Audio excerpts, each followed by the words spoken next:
ભાવનગર શહેરના તખ્તેશ્વર વિસ્તારમાં આવેલ એક જૂના લાકડાના મકાનમાં અચાનક આગ લાગવાની ઘટના સામે આવી છે। મળતી માહિતી અનુસાર મકાનમાં એક વૃદ્ધ મહિલા એકલા હાજર હતા। તેઓ ટીવી શરૂ કરવા જતા અચાનક શોર્ટ સર્કિટ થતા આગ ભભૂકી ઉઠી હતી। લાકડાનું મકાન હોવાથી આગે જોતજોતામાં વિકરાળ સ્વરૂપ ધારણ કરી લીધું હતું। આગ લાગતા મકાનમાં ફસાયેલા વૃદ્ધાને પાડોશીઓએ તાત્કાલિક સતર્કતા દાખવી બહાર કાઢ્યા હતા, જેના કારણે મોટી જાનહાનિ ટળી હતી। ઘટનાની જાણ થતાં જ ફાયર વિભાગને સૂચના આપવામાં આવી હતી। ફાયર ફાઇટર સાથેની ટીમ તાત્કાલિક ઘટનાસ્થળે પહોંચી અને પાણીનો છંટકાવ કરીને આગ પર કાબૂ મેળવી લીધો હતો।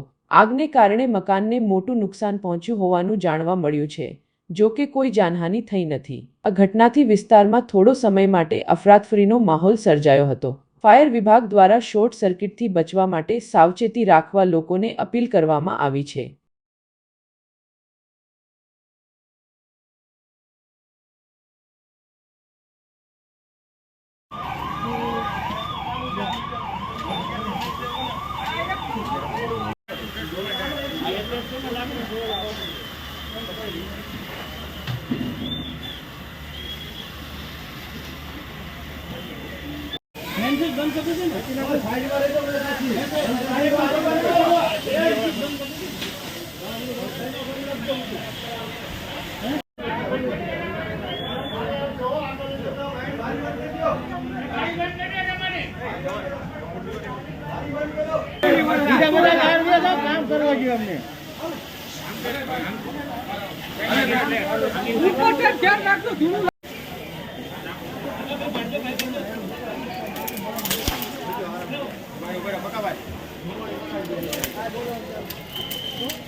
કંટ્રોલમાં કોલ મળેલ કે કાળા નાળામાં હશે હોટલની સામે એક મકાન છે, તેમાં આગ લાગેલી અને મકાન લાકડાનું હતું અને એક માજી હતા તે સુતેલા, તેમને પહેલા રેસ્ક્યુ કરીને બહાર કાઢી લીધેલ છે અને આગ ઉપર સંપૂર્ણ કાબુ મેળવી લીધેલ છે।